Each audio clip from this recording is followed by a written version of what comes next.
Alhamdulillah wa salatu wa salamu ala rasulillah amma ba'd. Assalamu alaikum wa rahmatullahi wa barakatuh. Guys, welcome back to another episode of the Cave Network podcast. Now, as you guys know, we cover all things pertaining to Islamic economies, Islamic finance, investments. We have a panel, mashallah tabarakallah, by Allah's fadl and tawfiq, is extremely experienced to be your personal board of advisors and giving you the kind of strategic counsel, feedback, knowledge, discussions that you need to keep growing as a CEO, as an elite high-level operator. Now, currently, we have been covering to great extents what has been going on in the region, how it has been having a global impact. Specifically, here we're talking about the war between Iran and the US and Israel. There's a lot of things that we're going to be discussing today, inshallah ta'ala. The situation has now developed above and beyond just looking at X in terms of what's happening in the night sky of Tel Aviv and Tehran. And people are now actually seeing the impacts on the global economy, i.e. their own personal pockets. People are now starting to experience increased prices with regards to oil, gas, petrol. Panic is starting to come into the UK. Huge problems already started taking place in places like the Far East. And it seems the situation is only going to exasperate. So with that said, there are those that are going to come out as winners on top. They will navigate the storm, right? Like the Ark of Nuh alayhi salam. There's going to be a flood, a tufan. But they will float, and then they will come and land upon the mountain, and they will come out victorious. And there are those that will drown, inshallah ta'ala. Our hope is to be able to give you guys the guidance you need so that you can survive that flood. Bi'idhnillah. Hopefully our network, which is above and beyond this podcast, our actual network, the Cave Network, it is, and we hope it to be, the equivalent of the Ark of Nuh alayhi salam. I'm not trying to compare like for like here for the foolish ones who misunderstand, but there is an economic flood that is taking place, and this will be the equivalent in a commercial sense to the Ark that will help protect you and save you. I don't mean that in a spiritual sense. Please do not be the ignorant buffoon who misunderstands me and embarrasses himself on the day of judgment. But we hope this to be a community and a network that will provide refuge with Allah's permission, His tawfiq, to all those that have money, that have businesses, that may see the crisis on the horizon, but they want to learn how to survive and thrive, as our members are currently doing. So we have a lot of things that we're going to be discussing today, inshallah ta'ala, and the list is as follows. So we're going to be discussing this Professor Jang, who's this prophetic prophet, right? He's made some predictions about how the GCC is going to collapse. We've got clear-cut Quranic and prophetic evidence to show the contrary. So we're going to talk about that, inshallah ta'ala. Elon Musk, right, is about to, or he wants to IPO SpaceX for 1.75 trillion USD, which is like 5% of... Wait, how much is America's economy? That's a good one to look at. 30 trillion. So this is more than... So it's like 7.5% of the economy. Correct. This is more than... it's like Russia's economy. Yeah. Close to Russia's economy. So he wants to IPO it for that Russia, amount, right? I want to buy Russia. And this is what... And you're alluding, and we don't want to get in any trouble here, but this is kind of like scammy. We'll find out. We'll find out. We'll find out. We'll find out. We're not making any accusations, but we're just, we're thinking out loud. So we're going to discuss that, inshallah ta'ala. In America, we should be seeing a recession, but we're seeing a stagflation, right? Which is the opposite of a recession. So instead of the price of goods becoming... Going down, they're actually going up whilst people are still not able to afford it. All things suggest it should be going down, but it's going up. What does that mean? And what are the potential consequences of that? We're going to talk about Q2 planning. So as business owners, generally speaking, we plan quarter to quarter. This particular quarter has just started, right? Since the April 1st. It's April 2nd today. And it's a very turbulent quarter. It's going to be make or break for many businesses. Many businesses may not survive this quarter because of the current global crisis and the economic crisis that's obviously manifesting as a result of this war that's taking place in the Middle East. So actually, I really appreciate, man, we're actually recording this, after the fact.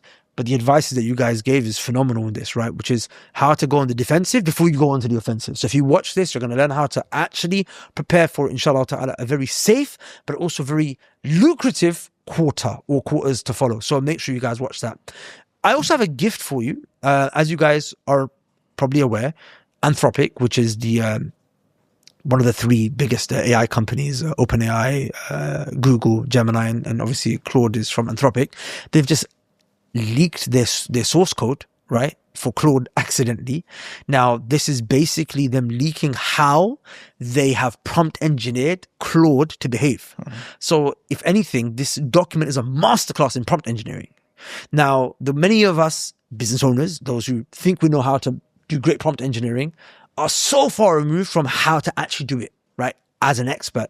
One of the members from our team, actually for our members of our high net worth entrepreneurs network, has created a document that basically summarizes and dumbs down some of the key takeaways from how those guys have prompt engineered Claude so that you can then apply it for your businesses. And I'll be honest with you, I'm really amazed that this document in within itself, we could charge for it. We won't, but we'll be nice enough to gift it to you as a lead magnet. So inshallah ta'ala, if you watch this podcast, at some point you'll be prompted to find out where you can actually access this document from. And when you use it, enjoy inshallah ta'ala. And if you are qualified for our network, someone from our team will call you and give you the chance to basically apply to join us inshallah ta'ala. Now, before we dive in, I do want to mention that look, this content that we are putting out actually has a lot of value, right? I actually had a conversation with a guy yesterday, and he's paid KPMG 400,000 dirham to create a trust for him, right? So that he can then set it up as a waqf. Yeah. Right? Yeah. One of our members did it for £30,000. Yeah. Right? So less than half of what he paid KPMG. And just by having a conversation with someone who could have saved him £50,000, Yep. right? Or $60,000, $70,000. And that is the reason I mention that is that is the value of having access to people that have great insights, right? Now, in this podcast, we don't charge you a penny. And inshallah ta'ala, we will not charge you a penny, but we will charge you a share. We will charge you a share. We just believe very strongly and deeply in the importance of having economic power inside of our circles for our peoples. So it's my hope that you will take this podcast and you will share it either inside of a WhatsApp group or a WhatsApp story or on Instagram or LinkedIn or somewhere where there are others that will be able to benefit from it. If you do that, inshallah ta'ala, you have paid your dues. Just so you know, this is the fee. This is the fee. If you're a high net worth entrepreneur investor, this is the fee to carry on watching, right? Now, if you carry on watching, you've done it without paying the fee. All right, with that said, let's go. Okay, so I have some bad news. I am pre-diabetic. I just got my bloods done recently because a good friend of mine, Umar, aka the Muslim PT, he said, Imran, get your bloods done, I'll check them for you. Found out that I'm pre-diabetic, my estrogen is high, unfortunately. Just to clarify, my testosterone is not low, but there's something going on inside of me which makes my estrogen high, and a bunch of other things. I'm not a scientist, but all of these things have been causing me brain fog, fatigue. I've been sleeping for like 9 hours a day. I've not been optimal. I keep crashing in the middle of the day. I eat food, I crash. So I had to quickly just get my life changed. I've tried to get in shape for 15 years. I needed this wake up call, but the wake up call wasn't enough. I've got this brother Umar, Muslim PT, by my side. He's helping me, he's training me, he's helping me with my diet program. And I just want to share with you guys, I've lost 2.5 kg in like the last 10 days. Alhamdulillah. And my brain is so clear. I'm on a calorie deficit right now, and I'm on such an extreme calorie deficit, but he's given me a meal plan that's allowing me to have like the healthy foods that are going to keep me going. And he's giving me supplements to take that are helping to kill my cravings and making my calorie deficit easy. I'll be honest with you, the first 5 days were hard, super hard. But suddenly on the 6th day, I had gone through most of the day on less than 500 calories, I'm not exaggerating, and my energy was 10. Do I look energetic right now? I am on no more. Today, I am no more than 1,100 calories. And that's how I'm going to end my day, right? But the foods are good, healthy, protein focused, and supplements. So look, if you're in your 30s, 40s, 50s. No doubt there's going to be some underlying issues, but you can reverse it, inshallah ta'ala, with Allah's permission, His tawfiq. And if you're in your 20s, then you don't want to wait till you get to this point where you have this wake-up call. Because I'll be honest with you, a year from now, I could actually have been diabetic. And we hear about parents being diabetic and friends, but you don't know what it's about. Being diabetic is actually such it's such a suffering, man. May Allah cure those who are sick. Amin. So if you want to get your life in shape, I'm telling you, this guy, Umar, is the guy, man, with Allah's permission. He's not going to just work with you to help you get buff. I don't know, you don't really care about the body. If you did, you would have done it. But he's going to help you get, energetic, focus. You're going to have energy throughout the day, and you're going to be healthy, inshallah ta'ala. So if you've been neglecting your health up until now, and you feel like there could be some issues, maybe you're experiencing issues now, inshallah, it's not too late. And it's a guy who actually cares. That's what I love about the guy. He actually cares and goes out of his way to help myself and get in shape and make sure I'm progressing. So you can apply for his coaching program at the link below. Inshallah, I really believe you won't regret it. And our life is important, man. To think that I could become diabetic and won't be able to be there for my kid. My diet, of course, only Allah knows when death's written, but you don't want to destroy yourself with your own hands. Like, what a travesty, right? So go to the link below, check out his program, and inshallah, hopefully, you're going to join me as one of the Muslim PTs, guys. So go. Now, before we dive in, we always like to ground ourselves by remembering Allah subhanahu wa ta'ala. Now, there's a few points that I want to mention in today's discussion. The first thing I want to do is I want to talk about this Professor Jang, or Mr. Jang, his best friend, school teacher Jang. He loves him. Sam loves him. So number one fan. Those who may not be familiar with him, he's basically been presented as this political prophet. He makes predictions, and apparently they come true, right? So, Sam, who is he? Quickly, and then I'll share. No, he's an expert. I like how this question is directly at the guy who called him out from day one. Yeah. So look, who is he? And then I'll explain the spiritual lesson from this. I actually don't know who he is. No clue. Just popped out of nowhere. Infiltrated everyone's feed. I have no idea who he is, Sheikh. What's he calling to, this unknown guy? I actually have no idea, Sheikh. Can you fill in, Sheikh? I think he's trying to be a political analyst. Plot Sam's resistance. And very against the Middle East. Yeah.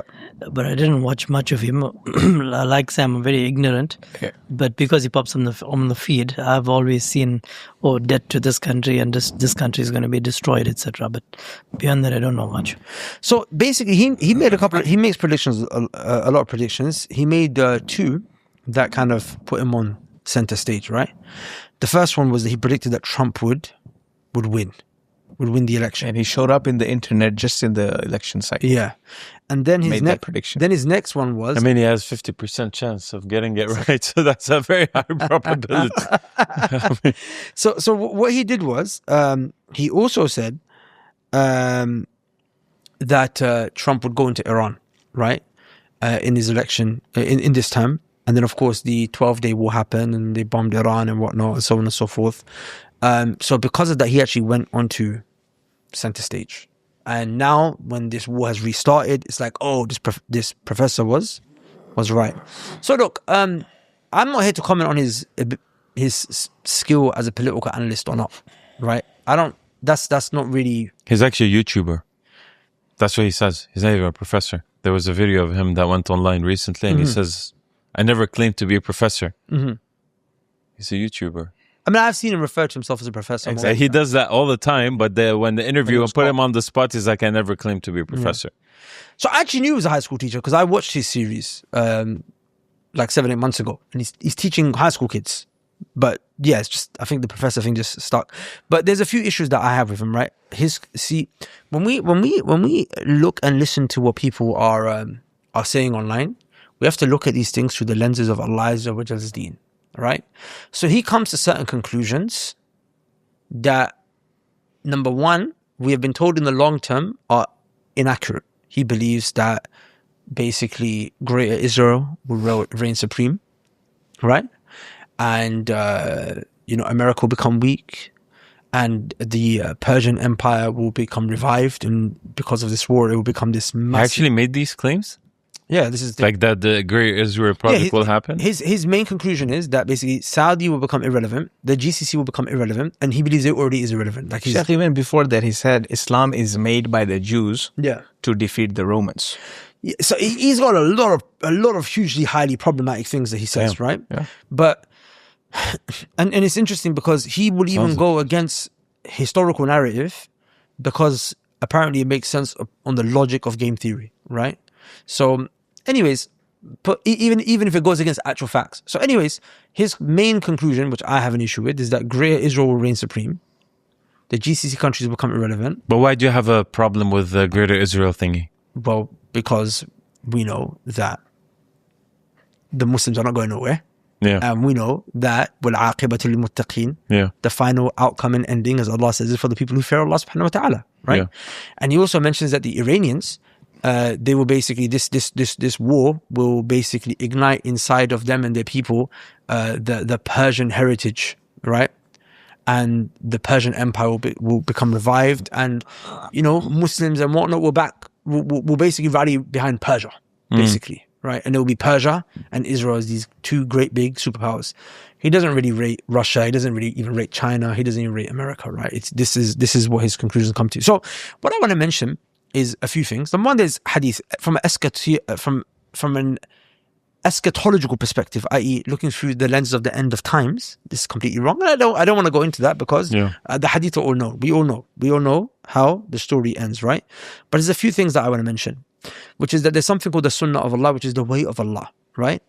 And the way of Allah can be studied through the lenses of people, individuals, and it can be studied through the lenses of societies, right? And civilizations and nations, great nations. This is something that Allah Azza wa Jal talks about a lot. If you want to study the Sunnah of Allah, for example, with regards to nations and how Allah deals with nations, i.e., nations that Allah destroys, nations that Allah raises, nations that Allah tests, nations that Allah gives prosperity to, like all of these things, look at Surah Hud, right? Surah Hud goes through it in a lot of detail, right? It goes through the destruction of nations and why Allah destroys them and so on and so forth. And there's many other surahs in the Quran that you can go to for this. طيب, what I want to mention is this. Allah says in the Quran that He subhanahu wa ta'ala says, He says, وَلَوْلَا دَفْءُ اللَّهِ النَّاسَ بَعْضَهُمْ بِبَعْضٍ لَفَسَدَتِ الْأَرْضِ وَلَكِنَّ اللَّهَ ذُو فَضْلٍ على الناس ولكن الله ذو فضل على العالمين. Allah said that had it not been for the fadl of Allah, ولولا دفع الله الناس بعضهم ببعض لفسدت الأرض, that had Allah not made people fight against each other, the earth would have become corrupted. But because of Allah Azza wa Jal's great virtue and His great fadl, His bounty on all of mankind, Allah Azza wa Jal does not allow corruption to prevail. So the lesson to take from here is that whenever there is a corrupting society, a corrupting nation, failure is inevitable. Inevitable. Yeah. Inevitable. So his conclusion That's why I asked that question is, why do you say that? Yeah, it's absolutely batil, because here, the two entities that he believes will survive this conflict, right, are two of the most corrupting entities on the global stage today. On the global stage today, right, who has spilt the bloodshed of more people? Both of these two entities, who has spilt the more bloodshed of Muslims than these two entities, right? What the guys here on the other side of the strip, one was, what do they do in Syria and all over, right? And then what these guys did in Gaza, they have done more bad than anyone else. So point being, do you think Allah will let that prevail? Allah will never let it prevail, and their destruction is close. And this is a rule, that every time you see them escalating in their jur'ah, in their audacity, in their takabbur, in their arrogance, in their pride, in their transgression, and so on and so forth, every time you see them transgressing in these things, what happens? you should rejoice that their destruction is close. It's getting closer and closer. On the flip side, what does Allah say about a nation, even if the nation is a disbelieving nation, if they are just? Allah says, وَمَا كَانَ رَبُّكَ لِيُهْلِكَ الْقُرَى بِظُلْمٍ وَأَهْلُهَا مُصْلِحُونَ. Your Lord is not one that will destroy a people. بِظُلْمٍ, i.e. Allah will not be oppressive to them. وَأَهْلُهَا مُصْلِحُونَ. And Allah is never oppressive. But Allah is saying that had He done this, it would be oppressive, but He would not do it, subhanahu wa ta'ala. And their people are being just. They're rectifying the affairs. So even if a non-Muslim country is establishing justice, Allah will let it thrive, flourish. The opposite of justice is Injustice. just corruption, right? So when corruption, I just want to mention, and I don't want to go into this in more detail than we've gone into already, but I could go into this for so long, and we could have an even more detailed conversation. But this professor is wrong, right? And Muslims need to relax. We have a prophet. There's no political prophet. These false prophets. Put that stuff to the side. The predictions, not predictions. Prediction has an element of like a guess. No. The knowledge of the future we've already been told. And Allah tells us how He handles certain nations. And with that said, I'll just mention one last thing, which is that, okay, cool. So we're told that the outcome is going to be in our favor. Inshallah, bi'idhnillah, the GCC is not going anywhere. The Muslim countries are not going anywhere. They will thrive, right? This area is the beginning of Islam, and Islam will come back here to flourish. Oh, sorry, not come back, but it will continue to flourish here. But what does that mean for Muslims in general, right? That Allah has promised the final outcome to, is that how are we supposed to deal with these situations? Allah subhanahu wa ta'ala said, وَلَمَّا جَاءُمْ بَأْسُنَا فَلَوْلَا لَمَّا جَاءُمْ بَأْسُنَا تَضَرَّعُوا وَلَكِنْ قَسَتْ قُلُوبُهُمْ. Allah says that when I inflicted them with hardship, why did they not become humble? Why did they not become humble? Right? So this is very important, that when these things happen, these global afflictions, my Sheikh said something to me yesterday when I was on a call with him. He said, Imran, suddenly I was struck with fear last night. He said, it hit me. I said, I became so scared that Allah will punish the entire globe for letting whatever happened to Gaza happen. He said, do you think, because this is Allah Azza wa Jalla doesn't let these things pass. Like the entire globe has blood on its hands. They enabled this oppressor to do what they did. So, subhanallah, I asked him, I said, how do you protect yourself from this punishment that might come? He said, Allah said, وَلَوْلَا لَمَّا جَاءُمْ بَأْسُنَا تَضَرَّعُوا. Humility. Like, Allah, I'm sorry. We're regretful we couldn't do anything. We didn't have this. It's a sense of humility inside of your heart, that you have a Lord, a King who is powerful over you, that can destroy you in a second. And by the way, if you look, Sheikh, that over the last few years, honestly, Allah subhanahu wa ta'ala, one may seem and could interpret as Allah is really signaling to us, global threats. Like COVID was a global thing. Now this thing globally is about to potentially melt down the entire global economy, right? And it's interesting because what the Sheikh said is, Allah punishes people in a way that's deserving of their sin. So these guys, they prevented Gaza from food, right? They prevented Gaza from food. SubhanAllah. What's the punishment that's taking place right now? Food. Yep. Food shortage around the world. Right? Food security. Like, subhanallah al-azim, as we discussed in previous episodes, right? That there's 8 billion people on earth, and without fertilizer, you would only be able to feed 4 billion. Right? A huge portion of the fertilizer that comes for the whole world comes through Qatar, which is now turned off.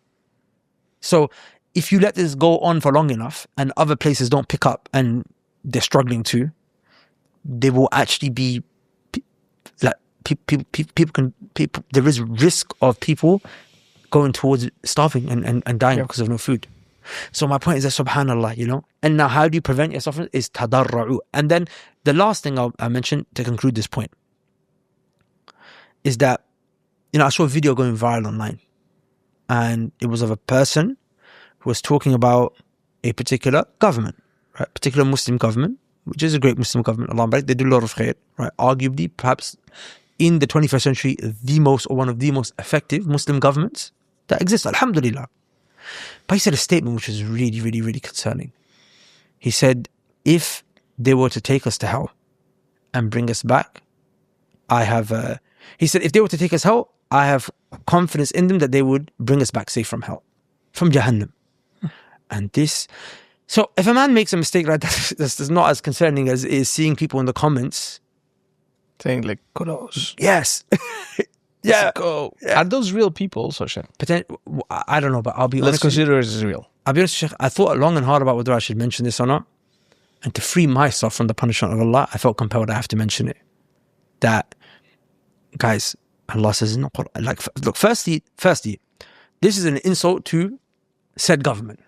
Of course. To put them in the context of they could take us to hell? Like, why would you even open that? It's like, hey, if my dad took me to hell, like, wait. Yeah. He's so strong, he can bring me back. Like, yeah. What's the even point? But, yeah, it's like, bro. Why would he take you there? You have to accept that there's potential of your dad on the path to hell and he's taking you with him, right? Yeah. So firstly, it's an insult. Yeah. Secondly, what's greater, it's an insult to Allah. Of course. Like Allah says in the Quran, يُرِيدُونَ أَن يَخْرُجُوا مِنْهَا. They want to come out of the fire, but they will never come out. So it's in these times when Allah has blessed us with leadership that is helping us and protecting us, this is the time to be thankful to Allah. Yes. Not to now start placing people equal to or above Allah. This is a form of fanaticism. Yes, this is another form of fanaticism, literally. Like this, like what else? Like fanatic person. We don't allow fanaticism for Rasulullah sallallahu alaihi wasallam.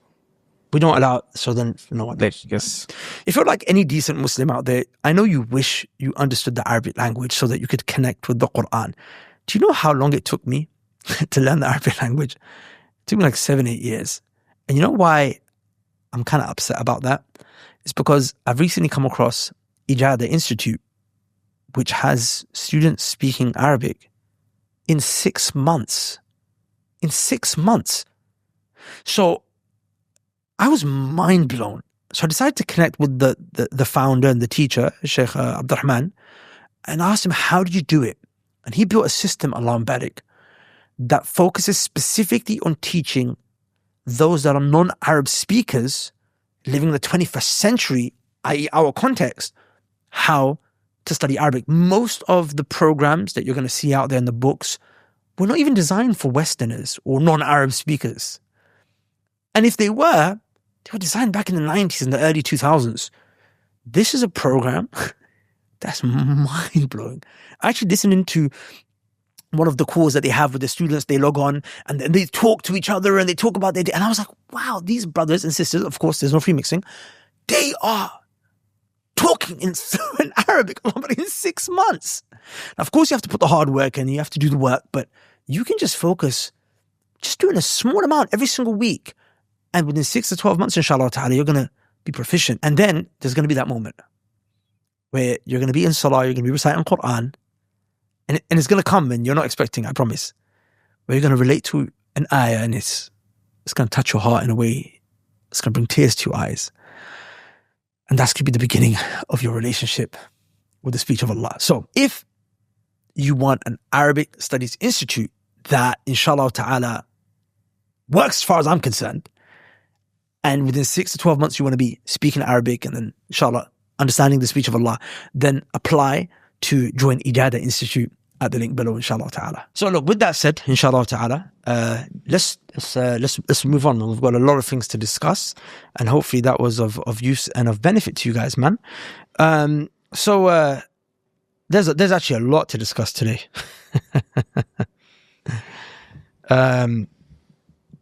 First order of business, guys. Q2, not Q4. Q2, man.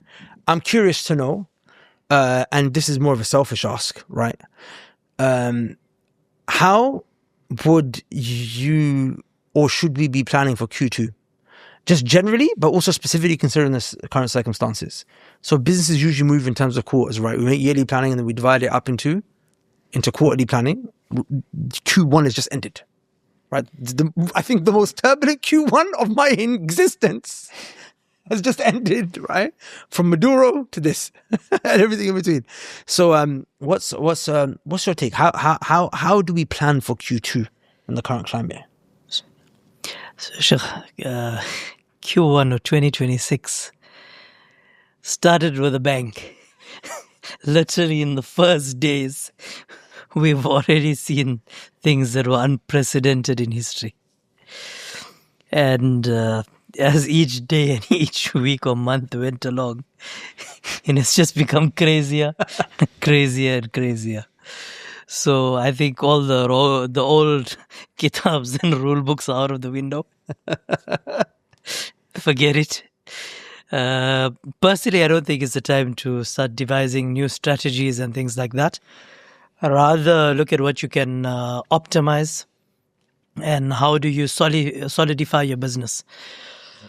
I think there's a lot of impact regardless of which business you're in. You're reliant on fuel, you're reliant on supplies coming to you, you're relying on your staff to come, they are relying on their salaries. And it's honestly just very messy at the moment. I think bed the house down. Even if your house was strong, you'll find some leaks now. Just batten down the hatches. And once you've done that, then you can look at other opportunities. Like personally for ourselves, the last few weeks or almost a month, we've been de-risking. We've been just settling those that were very nervous. We were locking in our open positions should market pricing change. So, for example, we had a lot of open exposures to market price, so stock in real estate. Alhamdulillah, we've managed to lock a lot of that at an agreed price where the developers benefit, as well as we are quite secure. So, should there be a decline, temporarily, we all believe that the market would rise again, but should there be temporary impact, at least we somewhat cushioned from that.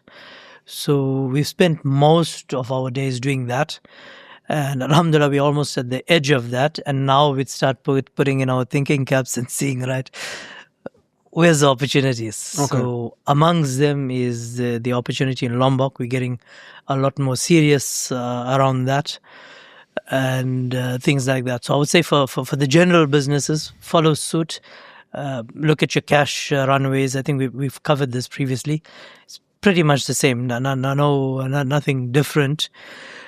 First, get your house in order, and then see what else, what other opportunities come up.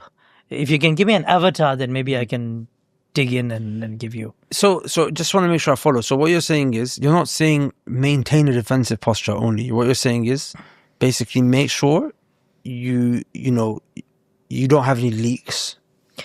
And then once you've done that, look for the opportunities. Then attack, yes. Okay. So defense first, but certainly attack. If you just give me any business, then maybe I can. Okay, I want you to do it on our business, so because I want to make it practical, right? Okay. So, but before we progress the conversation on this so far, do you have anything to add? No, if Brother Mohamed has, Sheikh. Okay.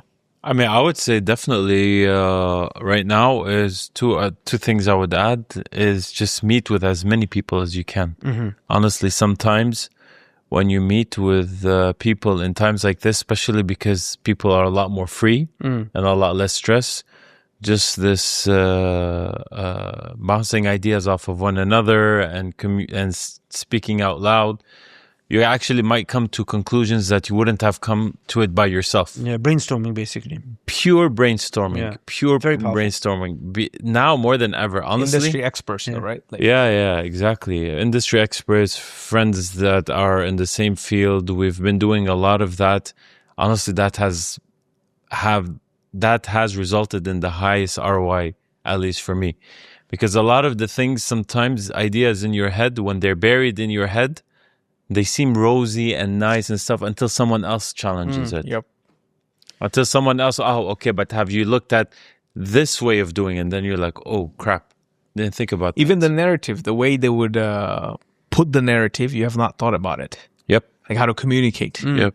You know, what's the narrative right now? How to even communicate that narrative? And the ROI might not be cash in your hand, a bag full of cash. ROI could be cash saved in hindsight 3 months later. The ROI could be simply the best action that you can take, which is no action. That could be the ROI. That could be the ROI. Is the fact that you were gonna go double down on something, and then someone challenged you, and you realize they're right, and then you're like, you know what? Actually, maybe I should hold my horses. I think this is the best time. I think that's what you should be doing at least 3-4 hours of your day, if not even more. Just thinking, strategizing. Purely Not with yourself, like with others. Be challenged by other people. Because if you're doing it with yourself, what's the point, right? Like, and please don't tell me this ChatGPT crap, because more and more I'm becoming convinced. That's how you become Professor Jang. Exactly. That's how you become another Professor Jang, because now there was an MIT study that came out, and basically it was exposing ChatGPT on how it rewards people based on agreeability, because it's just how it is, basically. And there were case studies that proved that. So you don't want to be stuck alone. You want to be actually in a good network of people that are in your niche and that are in your field that can help you out. And I would say the second thing is strategy. And as brother Ismail, brother Ebrahim said, that you really have to think outside the box. Not just from geographical location, but maybe in a different part of the supply chain, maybe in a different way of servicing something in your industry that you haven't explored before, that could have a bigger priority right now. So just let me give you us as a case study. Yeah. So obviously we've had a couple of discussions on previous podcasts leading up to this. So we talked about the importance of vertical integration and basically just like patching up leaks. So fundamentally it comes down to just cutting costs, right? Becoming as lean as you possibly can. So what we did was, number one, this is a huge expense for us, this podcast studio that we hire out. So this is probably the last episode people are going to see in this particular studio. Inshallah. Alhamdulillah. We've got another spot now. It's an internal spot.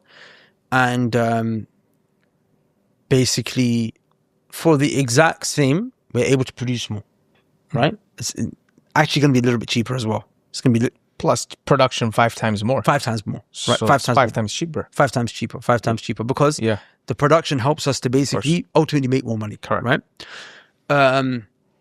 Then we let a couple people go, right? That were just not really, at this Dead weight. They were not gonna be useful and productive at this particular point where we are, right? So this is where you rise up too, right? Like if you know you're of value, and if you know that you can, this is where you rise up and you put your hand up and be like, listen, I can do this, I can do that. I mean, at the end of the day, now it's going to be a survival of the fittest, honestly. The Oracle, I think they announced yesterday, a few days ago, that they're laying off 30,000 people. Yes. So like, boom, boom. It's crazy. What's happening right now, it's crazy. If you're a man and if you're... they're not the only ones. Like, I'm just giving you an example. I'm just saying Oracle. 10,000, just to Amazon show you, 20, it's like it's like an every other day type of news. Like right now, as a man, if you're not operating at 300% and looking, whether you're an executive or father or an employee, wherever it is, if you're not perfecting and doing something at 300% capacity, you're just going to be like completely sidelined. Completely. Okay. Can I quickly mention something, Sheikh? I just remembered. We reached an inflection point in COVID. Okay. After COVID, things very moved different, so fast, changed so rapidly. Blindsided everyone. Most people are blindsided, right? So if you had missed that opportunity, who's you? I'm talking to the intrapreneurs, right? Like you're working in a business, in a small business, in a family business, but you are the intrapreneur. You have a lot of decision-making power and whatnot. Maybe you were knocked out because you couldn't keep up with the pace. Now I'm thinking, Sheikh, hindsight, I think these inflection points now, the world is changing so rapidly, will happen like every 3 to 5 years now. Yep. Now we have another one inflection point. Now imagine what's happening with AI in the background. Then you have supply shocks. There are geniuses now trying to work. Okay, we have supply shock issue. We have AI at our disposal. We have this. What do we do? What are the solutions? How do you fix this? Hey, Sheikh, then the new world is going to be another new, different world. 100%. In 5 years, it'll be another And if you're not inflection point. rediscovering yourself continuously, if you're not recreating yourself as an entrepreneur, like it's going to be really bad, Sheikh. It's going to be every 3 to 5 years. Big Like you have to recreate yourself. 100%. Even to the point where everyone's what you're basically saying is that regardless of whatever position you're in, you got to behave like an entrepreneur. You got to behave like a business. Yeah, you're an entrepreneur. That's the only way it's going to work now. Yeah. You're not an Otherwise, employee it becomes anymore. Man, if you're making burgers, you make the best burgers that anyone has ever tasted. Because really, honestly, right now, it's so scary as to how difficult it is going to become just to make ends meet for just the average man. And this is what we've been saying, Sheikh, for a year, isn't it? The I middle know, class Sheikh, is yes. is being wiped We out. have been the Muslim Money Show. That was the thesis. That of was the Muslim literally Money the Show. point. Yeah. So, coming back to us, Sheikh. So, I don't want to spend too long on this, but what advice, and then that way it can become practical for our viewers, right? Is there anything more that we can do to patch up our leaks? Like, can we become more refined? And then, what does going on the aggressive look like for us? And just in case people are unaware, we have a network. We have a community of high net worth, ultra high net worth entrepreneurs and investors. It's currently primarily based out of Dubai and Abu Dhabi and Sharjah, like the UAE. But yeah, so it's a service business. So, okay, just something that Alsouk mentioned, and then I'll answer that. So, 100% I agree with you, network, brainstorm, but don't go into analysis paralysis. Whatever you want to do, just do it. Right? You learn faster by failing and this thing. And a lot of people would, he mentioned it, go to experts in the field for their advice. So yes, don't go ChatGPT or smoke shisha and think that's you're getting value because you happen to be talking some business. The worst ideas come from shisha joints. The worst. Properly, absolute worst.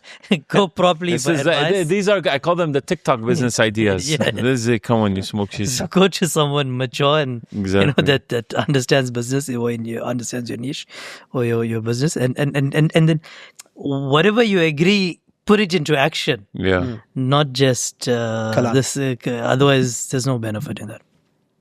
Sheikh, coming to you, alhamdulillah, we've seen it, and us as members, we're noticing the difference in the changes that you guys are making, and alhamdulillah, we see that and we appreciate that, and the output is more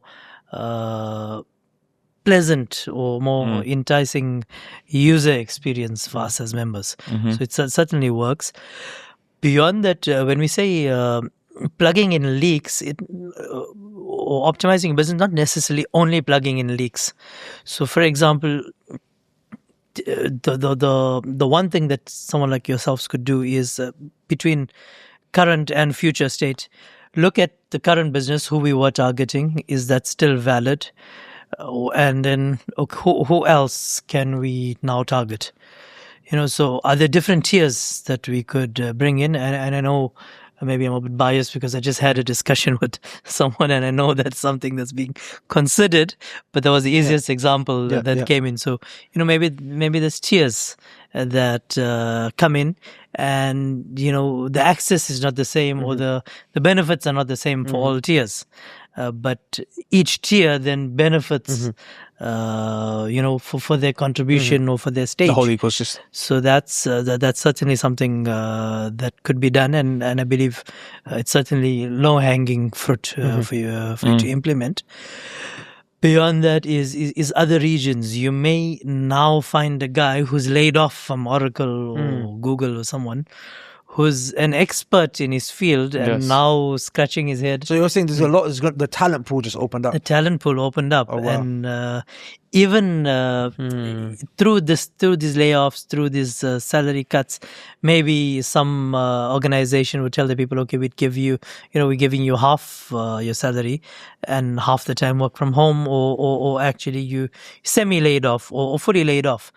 So the talent pool just got wider. So maybe you are looking for an expert for a certain aspect of your business. Those individuals may previously not have been available because all the good guys were in their seats.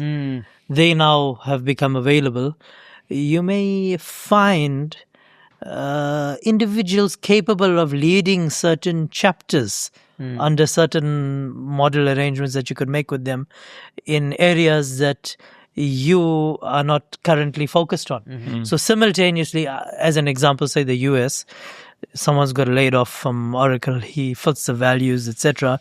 He's a professional, and you say, hey, you know what, this guy is the ideal guy. He could actually replace me as CEO, but okay, you know what, you tackle America. You know, I'm giving you a 12-month target, a 24-month journey. Conquer. Like that, you could find someone in Africa which may have never been on the immediate horizons. You know, it would have been phase 3 or something like that. But the right guy has now become available at the right model without a cost to you. There could be expansion opportunities. So those are the type of things that I would start now. Can I add something, Sheikh? Yes. It's beautifully said what you just mentioned. And you know, like, for the ones wondering, where can I find these people? Wallahi, you would be surprised. LinkedIn. Yeah. Just literally reach out to people like this. You'd be surprised. How we got our board of advisors. This, like, One post. more than half of our board of advisors was from LinkedIn post. The world is digital. Like, instead of wasting your time and trying to, like, you know, do small talk and like, just directly reach out people, you know, customize your search, use what's it called, the Boolean method on LinkedIn, and just, you know, customize, filter whoever you're looking for. You'd be surprised if you get a 50% response rate. If you get 20% response rate from all the people you're trying to, that is successful, because that means you have 20% high quality, like you said earlier, experts in the field, not the TikTok shisha gang. Yes. You know, like ones that can actually add value. The thing is, though, yeah, bro, you also have a pretty solid brand on LinkedIn. So, which is why people are probably most likely to engage with you. Like, one of the things that we're doing, they might have already seen it or they're going to see it, is we're running ads on our podcast now for new hires, right? So I'm looking for a very senior level sales closer, right? In the high ticket space, who has, you know, BTB level consultancy experience. So it's a very niche kind of thing that we're looking for. But 100%, we're going to get someone applying. And because we have a personal brand, people are most likely to be like, oh, it'd be nice to work with this guy because we've got a couple 100,000 subscribers, this, that. So I feel like you probably get a higher response rate because of that, right? Yeah, 100%. There are other ways. Yeah. I'll give you a simple example, but highly effective. So, and we've been through an experience where we had some family members who happened to change roles, etc., and literally out of a job or out of a business, the business has failed, and they needed to earn. And I remember my dad, said, "Okay, fine." Just sitting at home and saying, talking about this is not going to help you. But I would respect you if you went out every day into the market, whatever market, and you went actively talking to business owners and saying, this is my situation, what opportunities are there, what can I do? I have some capital or I don't have capital, whatever, but have a discussion and come back home in the evening. And then you want to have a conversation to see which opportunities are good, which you should pursue or discern, not. Basically. That's a conversation I'm prepared to have and add value to. But I'm not prepared to engage in the topic of, times are bad and I don't know what to do. You go into the market, you'll find things to do. 100%. So if you're not in LinkedIn and you're not a social media guy, no problem. There's physical markets around. There's a million. Just go into the bazaar. 100%. There's a million ways to skin a cat because if you are a guy that's confident with your abilities and skills, right, and you put yourself out there, I promise you, 9 times out of 10 people will bet on you because of your character and because of your outgoing, because your hard work is going to compensate for whatever skill you're lacking. And I promise you, most of the successful people that have made it, or that are really, like, let's say, elite in their career, what they do is at some point in their life, they feel like, alhamdulillah, they achieved it, they're stable, they're good. They get into this mental state, and I actually noticed that with Sheikh Ebrahim, is that they get into this mental state of wanting to give back, wanting to mentor, wanting to give one guy a second chance, wanting to maybe invest in something. That's why, if you notice, Sheikh Ebrahim, last time, I remember, and it always stuck in my head, that now you like to invest in businesses that, like, growing businesses, or businesses that, you know, like, you get excitement out of, like, seeing them take off. But you have that, and you have many other examples of people that I know are just waiting for the right caliber of guy to, like, take a bet on. And that's what you need to do right now, because, like Brother Sam said, we're at such a big inflection point. People don't realize it. It is really hard. Like, if we're talking how hard it was before, now, like, difficulty level went up in, like, 5 at least out of 10 in terms of scale. I don't know, correct me if I'm wrong. No, 100%. Just to add to what brothers already mentioned. For example, Sheikh, if you already know you need something, instead of making a permanent long-term hire, you can hire a fractional. Like Sheikh Ibrahim mentioned, a lot of people are probably their hours, like C-suite people, hours are cut by half, or salaries cut by half. So take their time as fractional consulting agreement, even a 1-month consulting agreement. Like every 30 days, we're going to renew if we have meet the KPI. So no hard feelings here. But this, in 30 days, this is what I need. And just, these people are so qualified. 100%. Like, you give them a task. It's like literally the special ops, the Navy 6, whatever you want to call it. Like, give them a task. You wake up, somebody's gone from their kursi. Wallahi, Sheikh, I swear. You're asleep, right? Yeah, Sheikh. This is what you need. You don't need a dead weight of 100 infantry soldiers, Sheikh. No. Sheikh, you're absolutely right. You need a sniper. Just to give a practical example, so there's another brother, Usman Kani, that came to that event. So he's a sales consultant, right? He has this thing called guided growth, where they basically work with sales teams and sales managers and whatnot. He was, just so people know, he worked for Richard Branson. And now he trains the sales teams of Cole Gordon, Iman Ghazi. These guys, people who know the online space will know, pretty big guys. He's in the whole Alex Hormozi ecosystem and whatnot, and so on and so forth. So subhanAllah, we're doing the consultancy thing with him. Wallahi, Sheikh, honestly, this guy gave me one tracker. Yeah, bleep this out, Abu Bakr, just so you know. But just so the guys can know, right? So the whole thing over 90 days is £1,000. Well, just this one tracker he gave was worth it. This one tracker, just be able to track all the metrics, and they've already worked out the formula that show how to basically, like, to work out which performance metric to optimize. And it's the kind of thing that you wouldn't even think to optimize, but it shows you how this, how much money you can save you, how much money it can make you. Like, just that one thing. And then, by the way, on top of that, they have put together a job description of how to attract a high-level closer, number one. Number two, they're giving us sales training. Well, like, stuff that in my mind, I was like, I don't think this can be solved. But just speaking to someone who knows his art in and out, well, like, it's just so to add valuable. one little pushback to that, Sheikh. Please do. Because I know this one, you have, of course, signed up before. Yeah.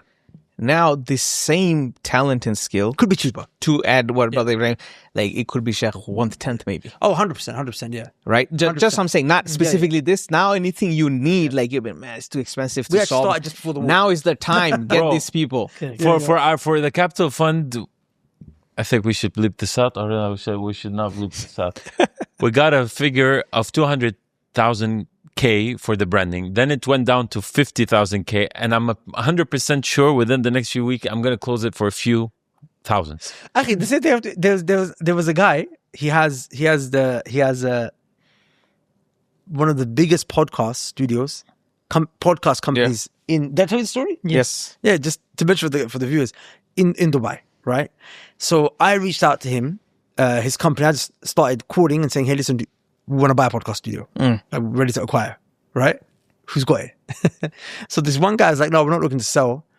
But he's like, I'll consider it. So he came back with basically $100,000, Okay. right? With his book of business and With everything. his book of business and everything. And I made it clear to him. I was like, bro, I don't actually care about the business. I've got my own business and I'm usually doing it for my But own business. where are you actually buying? Say that again? What are you buying? I Like just other than the equipment? I and, just wanted the equipment and the studio and everything already set up, Okay. right? So I was The looking, lease, basically. And yeah, the I was looking for business. something cheap, cheerful, already done, so I don't have to set it up, this, that, and the other, so on and so forth, right? It's not that hard, by the way. Say that again? It's not that I hard. know, but my thing is, he had Yeah. 7 studios. I was like, I'll take 2. I don't even Okay. need the others, right? Because your occupancy is down, basically.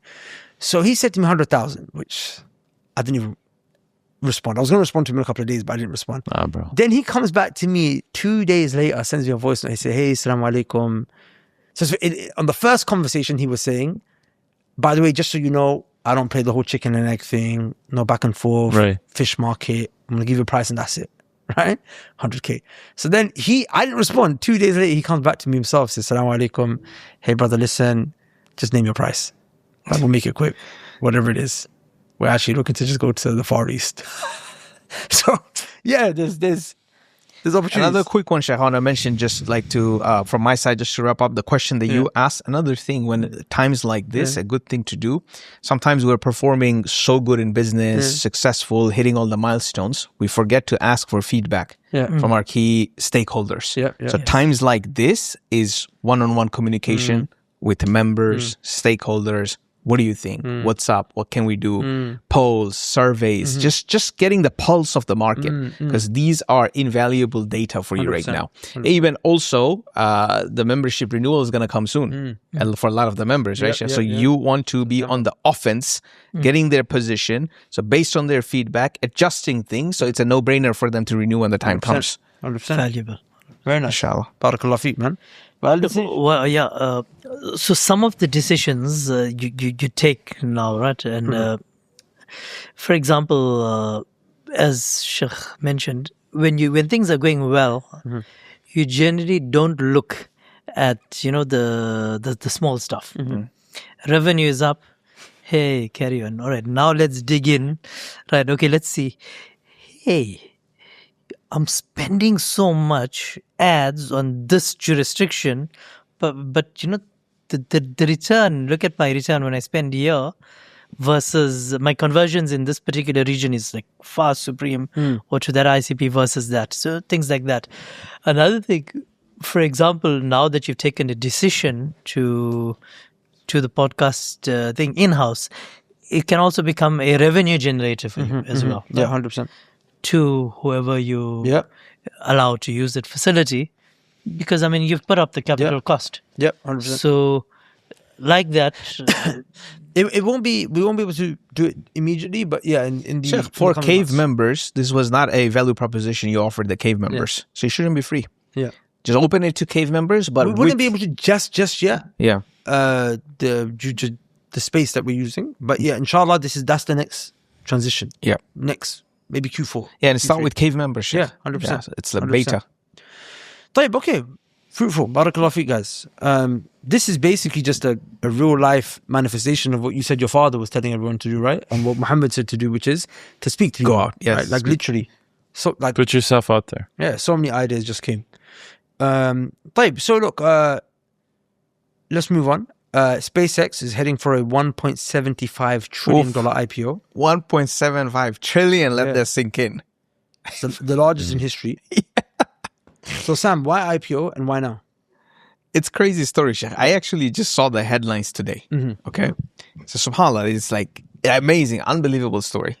Okay. Like why? I was shocked because I know I had studied Elon Musk's business cycle, his thought, his philosophies. So he was always anti going public. Always. And SpaceX, literally, he said after he goes to the Mars, like he puts some milestones, then we'll go public. We'll keep it private until then. So what happened? Yeah. You know? So if you look at it, Sheikh, it's just crazy financial engineering. And that's what intrigued me. Like, wow. So he has an AI. What is that AI, Sheikh? Sheikh's favorite AI. Sheikh Ibrahim's favorite. Has someone else acquired Grok? Oh, hear this out, Sheikh. Okay. Hear this out. So Grok burns $1 billion a day. Wow. A day. Then what does Claude You're and joking. OpenAI? A billion a day. Wow. And they only have 3% market share versus Gemini and ChatGPT and Claude being third now, but picking up is leading the race. Okay? Wow. They only have 3% market share. Now, Mr. Musk, he has pretty much dried out all his private backers and private investors. Elon needs money. Okay? Now, went to my private guys like, bro, we have been funding you for ages. Give us a break now. Because recently, he took $20 billion. He burnt it in 20 days. $20 billion for his AI company. Okay? Grok. Yes, for the Grok. Who uses it? So Data centers, bro. Yeah, no. So Data centers. data centers use it, and now his thing is to make it mainstream, not only like X related But AI. I'm saying, is that where the 1 billion is burnt? Is it Correct. burnt Data on centers energy? on energy on data center. Now, what hindsight looking at it, who would give him $20 billion for Grok? No one, but somebody did. Private backers did. So the wink deal could have been like, look, give $20 billion to this AI. We'll merge this AI with SpaceX and we'll take it to the market for $1.75 trillion. So your valuation goes up, then you're out. So you'll be like, Sam, that's easy to hear, but how do you manipulate market like that? Now look what happened. So he announced 1.75. Oh, so SpaceX acquired. Not yet. Hear this out, Chef. So I heard the conversation. Yeah, there is. So hear this out. So $1.75 trillion, what he's saying is IPO, and it will be listed in NASDAQ. So NASDAQ is your tech listing exchange, right? For stock. You got NYSE, New York Stock Exchange, and NASDAQ. It's a duopoly. There's nobody else, right? So NASDAQ is more known for the cool boys for tech, and New York Stock Exchange is more traditional Wall Street, right? Okay. So NASDAQ, their rule is before you're listed, you could be listed, we could IPO you, but before you are added into NASDAQ 100 index, you have to be in public for 90 days in the public market. So what is NASDAQ 100? NASDAQ 100 is, Sheikh, let's say you use, I don't want to name any companies here, any index companies. There's many Muslim index companies, right? They will put money in NASDAQ 100 for you, minus the stocks that are, let's say, shady, right? So automatically the retail money fraction will go to those 100 companies because you cannot pick and choose which one. If you invest in NASDAQ 100, all 100 companies get it. So NASDAQ said, in order to be in our index, you're following me, right? It's EFT. Yeah, ETF. ETF, sorry. Yeah, in order to be in our NASDAQ 100 index, you have to be, NASDAQ's rule is 90 days. They shortened it to 15 days. Why? Because Elon Musk said, if not you, we're going to New York Stock Exchange. Oh, wow. I need the retail money. All my big boys are out of money. So now I need to go to the retail guys, the small guys. I need to raise money from these guys. I need money. Okay. So that's the first thing But they it's have speculation, changed. or he said he did that? Sheikh, it's done. NASDAQ, of course, nobody knows why did NASDAQ, all people are adding dots. We're adding dots here. NASDAQ, all of a sudden, of all these years of history of 90 days, all of a sudden reduced it to 15 from 90. And at the same time, there is things of June 9th, this SpaceX will IPO. So people are reading between the lines, Sheikh. Why would you reduce it from 90 to 15 at the same time as while SpaceX is coming to the market, IPO? Second thing is, there's float. So if the valuation is $1.75 trillion, you decide the float amount, like how much actually shares you'll float. What percentage of stock shares of your company will you sell? So typically it's another 15-20% they do. But the word in the street is, in Wall Street is, SpaceX will do only 5 to 7%. So here this is So now the frenzy on the market will be, Sorry, repeat that. SpaceX will only sell 5 to 7% of his $1.75 trillion valuation. Okay. It's not going to sell all in the market. Of course, nobody does, but people usually do 15 to 20%. Yeah. But they're only doing 5 to 7%. Okay. Which means he only needs $75 to $100 billion. That's what he's short of right now. It's actually genius. Okay. So I'm short $75 to $100 billion. I've already tapped out my private guys. So let me go to the market. So funny. He's a $500 billion man, though. Let me go to the market for 1.75 trillion, 5 to 7%. And what happens, Sheikh? Because everybody's mind will be, these stocks will run out. The shares will run out, so the prices will go up. It's not going to stay at the IPO price because it's only 5 to 7% to be sold. So everybody buys on the day of IPO. Stock goes up. The $20 billion, remember those guys that just recently backed him up? He said he will combine SpaceX and AI into one mega company into the IPO. Their share goes up. Now, there's a third thing they're making an exception. Okay. So the third thing is usually, now everybody will be like, okay, what's so genius? Then why doesn't everybody do that? Well, there is a lockup period. Usually, when you go public, your shareholders and senior employees and C-suites who already own shares in the company, they cannot sell it for at least 6-month period. They cannot sell their stocks because otherwise the stocks will collapse, right? Because they already have the shares. This one, there's no lockup period. And NASDAQ agreed to it.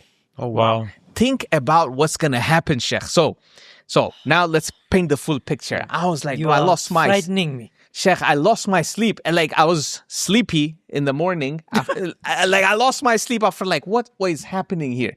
So now look at the whole picture. Now that we have unpacked it, now look at the whole picture. First day IPO, demand scarcity, right? There's not enough supply scarcity. So everybody buys, it goes up. Then those early guys, the inner circle, dumps, it goes back down. How do you recoup it? Well, in 15 days, again, the retail investors will come through index investing. Through all your 401k, through all your retirement, you're investing in index, so it will balance out again. Sheikh, so this is ingenious financial wrapping, it's unbelievable. Now, last comment, $1.75 trillion. Who came up with this valuation? Guess, Sheikh, what's the wild guess if you have not already read? What was SpaceX's EBITDA? I was just about to ask you, how the hell do they make money? They're minus. How do they make money? No, EBITDA is basically earning before interest, tax, depreciation, amortization, right? So that's not usually zero. Once you add that, then it goes to zero. But let's say EBITDA, 2025. Just guess if it's $1.75 trillion, what it should be. What should it be? What should be the EBITDA? At least 1/10 of it, right? Yeah. At least a good, healthy business, generally in a tenth. Normal market. You're spot on, Sheikh. It should be 10th. So let's go to history. Google IPO'd at 6x EBITDA. Meta IPO'd at 11x EBITDA. And for that time, it was considered very high. So you got 6 to 11, right? So 10 is a good number. That's the general standard. That's the general for tech company. Mr. Elon Musk, 94x. What? It's 8 billion EBITDA. Oh, wow. 8 billion EBITDA IPO. I think we're in the wrong business. Sheikh, I was like, it's a wrap, man. I got concerned for the humanity for the rest of my life. You're frightening me. I would never invest hold on. there. One second. Did they approve the valuation? Yes, yeah. Who was the auditor? So wait, now, who's the auditor? Who's the evaluator? I want to know. Morgan Stanley. Okay, now you want to hear another one? Sheikh, hear another one. Who's the sponsor? Morgan Stanley. Morgan's the sponsor? Yes. Now hear another one, Sheikh. Hear another one. Another crazy one. So Mr. Elon Musk said, hey, I want to give the little guys the opportunity to own the big rockets. You know? You want to screw the little guys. That's what you're doing. So now Robinhood is a retail little guy thing, right? Yeah. So Robinhood's average balance, Robinhood holders, I don't know what you call it, the members of Robinhood, their average is $12,000 in their account. E-Trade has their average members have $70,000 in their bank account. So only E-Trade members can so the retail guys are only in E-Trade. Who owns E-Trade? Morgan Stanley. No surprise. The guys who were underwriting and say, 1.75. By the way, caveat, they said 1.5 to 1.75 trillion. Okay, a couple of 100 billion. from 90 to 94. Yeah. So from 90 to 94x, yeah, whatever. Wallahi, bro. Wallahi, and the SpaceX never made sense. And everybody, Sheikh, so never made sense. So everybody's going to invest. Sounds like a Pentagon project. I've got a story at SpaceX. For me, it sounds to me like a Pentagon project, and it's just a way to live up to the dream of landing on the moon, because they never did. 100%. Really? They never did. Or the first landing, or they never did. That's a child by vibes. So many years later, how can they not replicate it again? Yeah. It's not worth it, Sheikh, to go again. But we got bigger fish to fry. So then one second. That's the explanation, by the way. You guys are throwing me off. So Why are they working towards Mars then? Shouldn't they be working towards the moon if that's the case? Sheikh, he says colonize Mars, and he has a picture of moon on his chest. The guy- so that's Elon Musk for you. By the way, I don't believe they'll ever get to Mars. Never. And I have a perspective which Sheikh, with conservative valuation, Sheikh, it's 60x. So it's not going to be more than, so if 60 times 8, so 500 billion, they're not going to do IPO less than that. But like most reputable Wall Street journals reporting saying that they will IPO 1.5 to 1.75 trillion dollars. So if I can ask a question, I don't, Even if they do $500 billion, it's 60x. But what's your story about SpaceX? No, before we go to that story, just because I want to drive the point home for the viewers, and also me, I'm not really following here. So I understand the financial engineering here. It seems really smart. But why is this bad? Why is like? Why is it frightening? Why is it frightening? What's the moral implication here? The moral implication is that the little guys would get screwed. How? How? It's no value. Because everybody's cashing out. It's on an it. artificial valuation. This is firstly, a money grab. So it's a money grab. Why? So as I said, so many rules were changed. It just sounds too fishy. 1, 2, you IPO at 1994x. Yeah.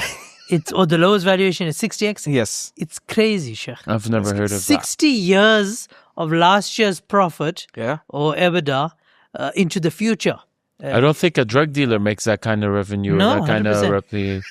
What's his name? That guy from Colombia. What's his Pablo. name? Pablo Escobar. I don't think he ever made 90x. No, Pablo's business model was legit. Yes. This is illegal. Yeah. This amount of financial engineering is illegal. Compared to Pablo Escobar.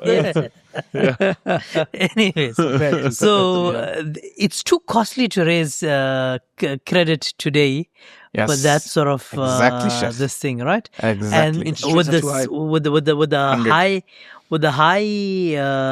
with the peaks in the stock markets today, or the valuations being achieved, it makes sense Yeah. to gain from there. Yep. But the worst thing is when the institutional money leaves. Which will, Sheikh, in the first 15 will. days, literally will leave in the first But 15 that part I days. don't understand. So how will it leave? As in because No, because there's no lockout period, Sheikh. Usually they put a lockout period. So your early investors that invested in the company Cannot when you leave were within private, Cannot drop the yeah, share. when you were they cannot private, dump the shares cannot dump the share in usually 6 months lockup period. because they want to make sure that it's not a pump and dump. Yes. They want to make sure that So it's this is not a pump and dump. Well, in a legal It way. appears. yes. But even if it's not a pump and dump, and my issue with SpaceX is it's sold on the hype of landing on Mars. Yes. Right. Well, how is that making Sheikh, money? don't the satellites But have to be changed every 5 years? Yes. So EBITDA even doesn't make sense because you're replacing your equipment every 5 years and you're not taking into account the depreciation in your EBITDA, right? That's the D stands for. And you're depreciating every 5 years to zero. You understand? Wow. And the day it becomes operational, so right now it's theory and all this nice hype. I claim, and I'm prepared to stand by this, that the day it becomes operational, if it ever does become, if there's ever, I don't believe like you that they will ever get to Mars, but I say the day it does, say, hypothetically happen, Yeah. the stock price will crash. Why? The day it actually happens. Oh, Sheikh, enlighten us. It's interesting. Because now you're no more selling hype. There you go. You are saying, hey, bro, to actually make this feasible, it actually costs so many $1 billion to make this trip and back. So now there's a fixed, you understand Now you have the cost. discovered. Now you have discovered the cost element. Now you cannot sell the hype mean, anymore. the Wow, the this hype is is gone. ingenious. Unless And you're that bringing, figure is going to be crazy. No, honestly, unless you're bringing back some very expensive goods from Mars to sell on Earth, then you're really Yeah. this Mars thing. This begs the question then, right? Why? Because this book, I've quoted it quite a lot by this guy called Vaclav Smil, right? Yeah. It's called How the World Really Works. So he's a physicist and a mathematician. So, and his area of expertise is energy. So he's a physicist with his area of expertise in energy, and he's a mathematician. So his whole thing was, he's got a section in one of his early chapters, I think it's actually in the introduction, where he breaks down mathematically. He said, we are never going to Mars. It's just not possible. All of the different things that we need, in order to survive out there, in order to get there. Basically, bro, we're struggling to get oil from one part of the world, right, into another, and then that oil is going to be used for other things. Just the journey, bro. Just the logistics. Yes. Right, requires so much. And then when you finally get there, the fake atmosphere that you have to create, because bro, it's just not possible. It's just not going to happen, right? So the thing is, Elon Musk is an engineer, a very intelligent man. He knows this. Why do you think he's doing it? If he know, I don't believe for a second the guy thinks we're actually going to Mars. Because I think in It's a way to make money. yes, I would say something. I mean, add a different perspective to it. I think in the journey or in the push to land to Mars or land, they can actually develop technology and develop systems that they can use for surveillance, for military. Reach for the stars. If you don't get a star, you land on a cloud. Exactly. So and that's what's happening. So they're That's actively exactly what's building happening. military infrastructure in space. Yeah. Yes. They're building AI. Exactly. Building all that. Starlink. So for me, But the wallahi, Mars wallahi, thing- and I'll put No, but these five, we'll be there in 5 years, we'll be there in 3 years, 2 years, 10 years. All that is a lie. That is in there's Sheikh, I'll give you a very dumb and simple take. Sometimes for me, it's just the basics. Forget all the philosophical discussions. Sheikh, had man's ever was meant to live on another planet, we would have been given some instruction in the Quran and Hadith. 100%. There you go. End of story. Right? It's not there. It's never going to happen. End of story. Khalas. So simple, stupid. Man, we barely we barely story. managed to get along on Earth. Barely managed to get along on the same planet, and now you're reaching for. I remember when we talked about Pentagon-funded projects, and the SpaceX to me is exactly that. Yeah. It's just a Pentagon-funded project because there is no way that this company is ever making money, will ever make money, and the business model is just so sketchy. So should Muslims invest in? Say that again? Should Muslims invest in the IPO of SpaceX? No right human being, no man with a brain. The guy in his expecting his what we said, $1,000, $6,000 check. Yes. It's, as we say, it's not going to be there because of things like this. Right. Look at this ayah. Now I'm not doing tafsir of it, and I'm not going to apply it anywhere. I'm not going to say this is about SpaceX, right? I'm not. We're not saying. I'm not. Okay. No, and I actually am not. Like tafsir. I'm not even. This is just reflection, tadabbur. But it's just an interesting ayah. It's an ayah that, you have to go to scholars to get these applications done. But Allah says, Ya ma'ashal jinni wal ins. Allah says, oh, Assembly of. Oh, that's a very nice translation. Wow, that's a very nice translation. Allah barik. Oh, assembly of jinns and humans. إن استطعتم أن تنفذوا من أقطار السماوات والأرض فانفذوا. So if you can't escape to the edges of the universe, go do it, right?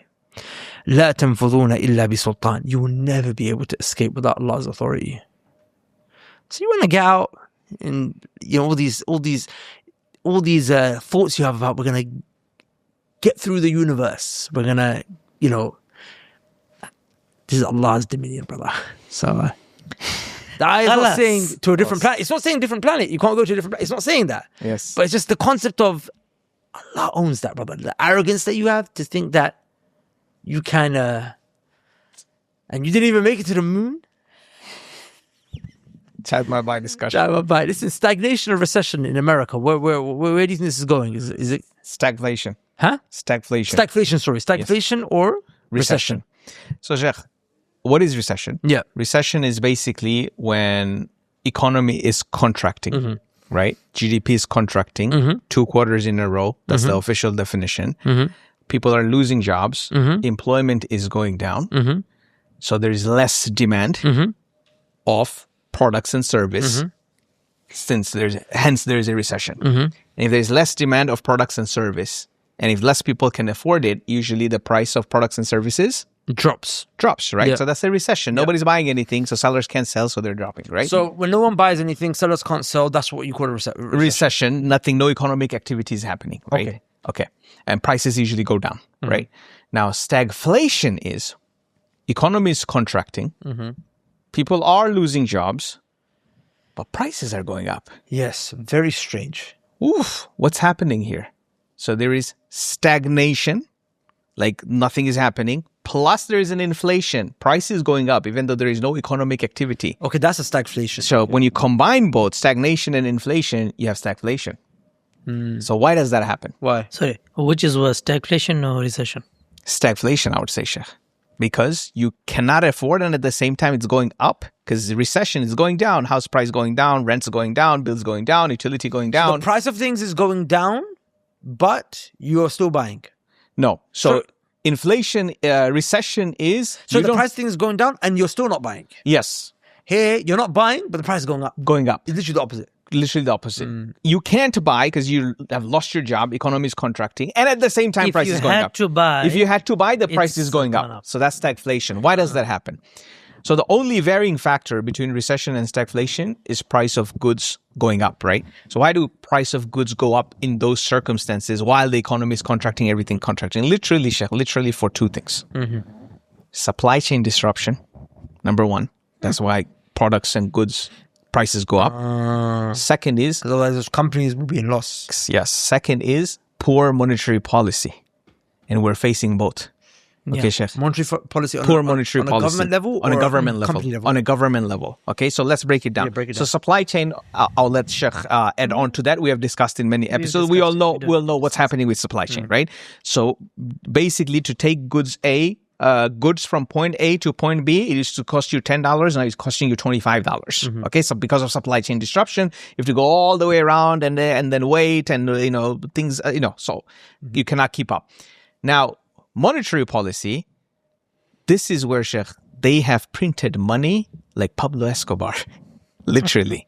Printed to the point they're $39 trillion debt.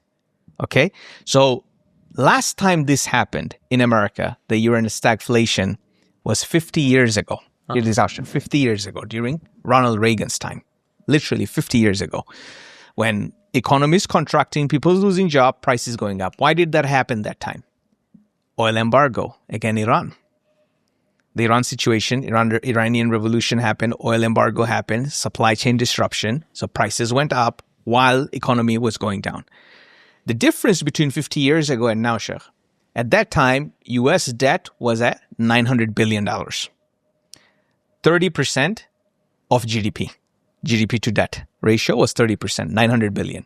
Now it's at $39 trillion. And debt to GDP ratio is 120%. So at that time, what did Mr. Ronald Reagan do? He increased the interest rate to bring the price down. Okay, Sheikh. Now, if you increase the interest rate, you know who's hurt the most? The U.S. government itself. Because even with current interest rate, their payment is $1 trillion a year. They cannot afford it and it keeps going up. Just the interest payment is $1 trillion, Sheikh. You're not paying down the principal. Now, if you increase the interest to drive the price down, you are like the government is going to suffer the most. And now they're not even doing long-term bonds. They're doing treasury bills, which is 1 year. So every year, they have to either pay back or they have to roll over. So you roll over on the new interest rate. So if the new interest rate is high, your debt goes exponential. It's crazy. So they don't stick to the interest rate is adaptive? Yeah, no, they make the decision based on all these factors, right? So now the Feds, there's three things you could do. The Feds could raise the interest rate, which we just established. They cannot. America will suffer the most because they owe now higher. The debts go even higher. They reduce the interest rate so people can have more activity, but they also can't do that because the product price goes up even more, right? To give people like relief, they lower the interest rate, but the product price will keep going up. Yeah. So you can't do that. Also, third thing is you do nothing. You just wait and watch. So this is what's happening in America right now. And this is not make it to any news, Sheikh, but I urge all our listeners to go type in fortune.com, US is insolvent. Just type on Google, US is insolvent. Yeah, I've read this. What does that mean? Fortune.com. Literally, Sheikh, it's like any household. So if America was a big, bold household, if they have $100,000 in assets, they have $1.6 million in debt. If they have $60,000 in yearly income, we're just going to a household term, they spend $76,000 a year. So, Sheikh, let's say as a business that's what it owner. means to be insolvent. Yes. So let's say as a business owner. Isn't that not the same as a deficit? Yeah. So you're at a Deficit plus assets. So what deficit assets, plus. It's not like you can sell the the balance assets sheet, to pay. The balance sheet is income plus assets. everything you're down. Net. Because Sheikh, so look, as a business, let's say you make $60,000 net profit, but your expense is $76,000. It's troublesome business, right? What do? You sell some of your assets to like catch up, right? But your assets worth is $100,000, your net assets, but your liability is $1.6 million. So you're screwed both ways. You're screwed P&L, you're screwed balance sheet, you're insolvent. Halas, game over. So the dogs died. Good timing, Sheikh, great timing. But, those treasury bills, they'll continue to survive, Sheikh. We know why, because the governments will continue to buy treasury bills. But I honestly think the erosion, it's not going to be ever a collapse, because a U.S. collapse means collapse for all the nations. If suddenly you wake up, everybody's screwed. If U.S. dollar collapse, literally you wake up, everybody's screwed, right? So it's not going to be a collapse, because it's not in everybody's best interest that U.S. collapses. But the erosion has started, and I think it was going like this. Now it's going like this, and then it's going to be like this. But the erosion is bad, Sheikh. Interesting. It's unbelievable stuff, even from U.S. standard. And by the way, Sheikh, just to add on that, when they did survey during Ronald Reagan's time, imagine Ronald Reagan, do you know how much he raised the interest rate to? Current interest rate in the U.S., the internal borrowing rate is 3.75%, mandated by central bank. Ronald Reagan increased it to 18% to taper down stagflation. And at that time, survey was done, 70% of U.S. population had confidence in their government, even with interest rate at 18%. 50 years ago, that was America. But now? Now it's 3%.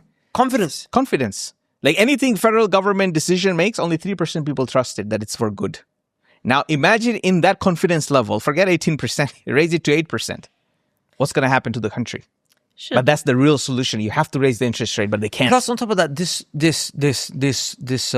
this war, I think it's costing them $1 billion a day. Yeah, of course, Sheikh. They want to pass another bill of $200 billion. $200 billion. Right? So my thing is... So all these bills, when we hear, bro, this is not like you go to the war chest, like we regular men have to do. When we have to make a purchase, Sheikh, what do? We go to the bank, we go to our chest drawer for cash, gold coins. Like we have to go somewhere, grab it, and then make the purchase, right? Their request is to print. Yeah, Sheikh. It's to print. Yes, so you're debasing people's money even more. Inflation's going to go up even higher. But isn't that the whole point of like just for them to causing all these wars, just get the free money from Venezuela and from potentially Iran and just, Now when you put a businessman as a politician, he's thinking, bro, how are you going to pay all these bills? Before all these politicians were not thinking like that. Now you put a business guy. No, he starts thinking like where's the loots, man? He starts thinking like a cowboy. Yeah, how can I take over and get some free money to pay off? To pay off, like we need to pay this off. This is dangerous. What's happening? So in his mind, probably this is what he's trying to do. Interesting. Didn't he go, yesterday he went online, he's like, yeah, you guys don't really have to buy Mediterranean, Middle Eastern country oil. Now we have a lot of it. Yeah, we have enough. We have enough. Venezuela. Donald Trump said that. No, but they make 20 billions of barrels a day and they consume 20 billion barrels a day. No, but so it must be through exactly correction, exactly wink basically. So exactly, so come buy from us. Hence, he was telling straight up to UK. Yeah, it's like, hey, United Kingdom, it's your problem. Strait of Hormuz is not open. Go fix your own problem. Get your own oil. By the way, he said that. Open. By the way. If you don't want to, we have enough oil for you. We can sell it off. So it just makes sense exactly. It's just a cowboy, basically. I want to move on to the last point of our discussion today. Sheikh is frightened even more after that. SpaceX story is like, bro, what is this? Before you go on, so interesting, you believe erosion is happening. Erosion and however accelerated decline and erosion and not a total crash. Yes. We're not don't really know. We're not proper analysts. Yep. And we don't know the future. But Probability-wise, I am expecting total collapse. Somehow. And I believe it's by design. If you just look at World Economic Forum, Agenda 2030, these are all documented things. Think tanks. And the think tanks, the likes of Peter Thiel and others saying democracy has failed, etc. Yeah, I was going to yes. actually add to that point, but yeah. You put all those, start connecting all those dots. This is the perfect opportunity to say, well, this system doesn't work. System was nice. This was a good trial. Nice for its time. It's failed or it's Let's move to credits and past points. its Didn't work. sell-by date. Let's go to the next step, which is... Didn't Warren Buffett say that this the is... US dollar has... no, he said that, like, if you think now is a drop, wait till what's coming next. Really? Yeah. Wow. He's like, this is actually nothing. Like the next drop is going to be the proper one. I think we should do a very, very big deep dive on this particular topic. Yeah, we'll give the viewers this topic here. We'll give the viewers a bit of a taster. I actually think this should be a very good exercise. So these technocracy guys, right? Yeah. Peter Thiel, Alex Karp from Palantir, all these guys, they are absolutely pushing an agenda to basically get rid of democracy, right? By the way, JD Vance is very much their boy. Yeah, he's very much their boy, and he probably is going to be the next president, right? Him or Marco Rubio, because the other neocons will try to install Marco Rubio. What difference does it make? Technocracy will be expedited. I think the difference is blue, red, or technocracy. No, I think the difference might be that Marco Rubio is just going to stay on Israel, and this guy, and he's going to bring evil through that route, and this guy's going to just try and basically control us all. Anyway, either way, we'll go into it at the topic. I'm so interested in actually understanding these guys and how their brains actually think. So I went and purchased this book. J.D. Vance's biography, huh? Huh? J.D. Vance's biography. No. Alex Karp's book on like his philosophy for the future, right? He has a book on philosophy for the future. This crazy guy. Yeah, basically, like in there, like what do they want to do? And it's basically ripping democracy to shreds and whatnot, and so on and so forth. And his idea of what the world should look like. There's also a really interesting book that someone wrote about. How's that different from communism? You're right. That's a very interesting point. Right? That's the discussion should be. Like, really? How is that different from communism? There's a book on Peter Thiel called The Contrarian. It came out 2025 September. I feel like these guys we should individually take one of them each and just dissect it, man. Because the thing is, the average person doesn't even know what's coming. Sheikh, they have all these radical thoughts. And they're allowed to have it. Very dark people. Oh, Sheikh, if one of us said, like, what is democracy? It doesn't work on the entire fact. Oh, Sheikh, you're done. You'll never be seen again. So I actually think this is something we should do. Maybe a week or two from now. I think it'll be such a good episode. Yeah. So one of us take Oracle. You know, the book that was written on the guy from Oracle, it's called something like a... Larry, what's his name? Larry Ellison, right? Yeah, it refers to God. 1 second. I think J.D. Vance is gay. We can cut that out if you guys... What's the name of the book really think he is. that was written on Larry Ellison? We should be a child by I did some notes on it. The title... Crazy conspiracy. Honestly. Is that what you'll talk about?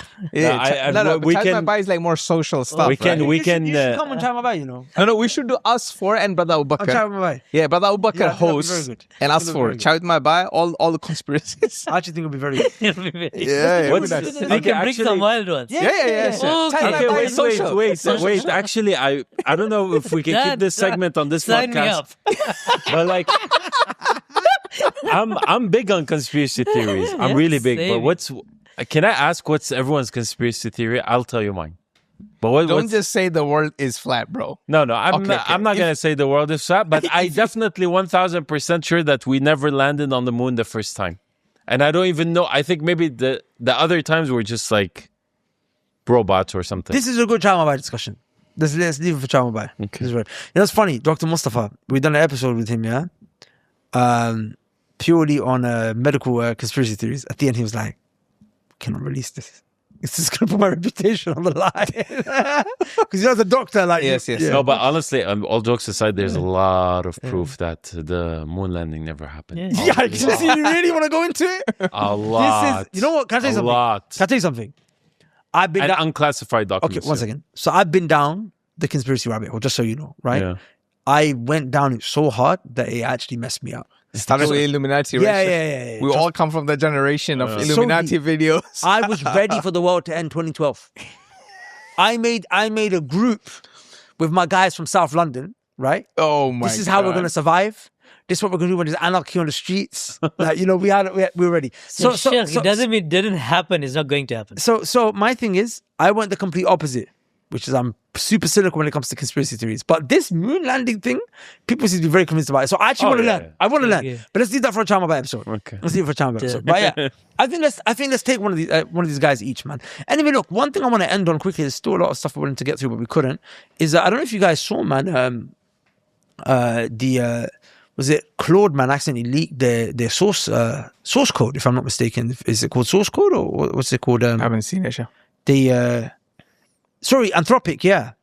They're doing a management buyout or something like that, huh? No, Sheikh. No? This is massive news. It just happened last night. So what they did is Claude's source code was leaked. Okay. So basically, and guys, you'll have to excuse me because I'm not a tech guy here, right? But basically, it's not their intelligence that was leaked, but the engineering layer was leaked. So, for example, how they have engineered Claude to behave. So a lot of people are doing some crazy things with it, and the Anthropic is trying to clamp down and take legal action against people and whatnot and so on and so forth. I'm not a tech guy. I'm not a nerd in that sense. Not that I have any issues with those nerds. I think those guys are really cool people. You're doing great things for us, inshallah. But I have no idea the extent to which you can do these things. But there's a brother from our team that decided to do something very interesting, right?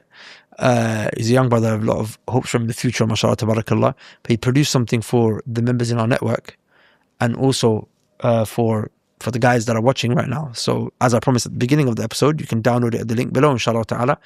But basically, this source code gives you a masterclass on how to prompt engineer. How to? Prompt engineer. So basically, prompt engineer, if you study this, like the way it tells Claude to behave, if you understand those principles, you can now prompt engineer like an absolute beast, right? So he basically took all of that, put it into Claude, and created an effective prompting document. It's 8 pages, and I'll be honest with you, it's phenomenal. So I won't go through it all with you guys right now, but I will tell everyone to go check it out at the link below. Well, I'll mention a few things, just give us a teaser. Just a teaser, right? So the single most important finding, Anthropic prompts tell the AI what not to do as much as what to do. So when it comes to prompt engineering, we spend a lot of time saying do X, Y, Z.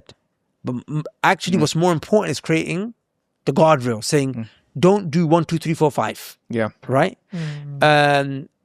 Most people writing prompts only give instructions. Anthropic's framework is equally focused on constraining unwanted behavior. This one habit applied immediately will upgrade every prompt you write. So he created a five-step framework based on how Claude or Anthropic engineers coded Claude to behave or prompted it to behave, right?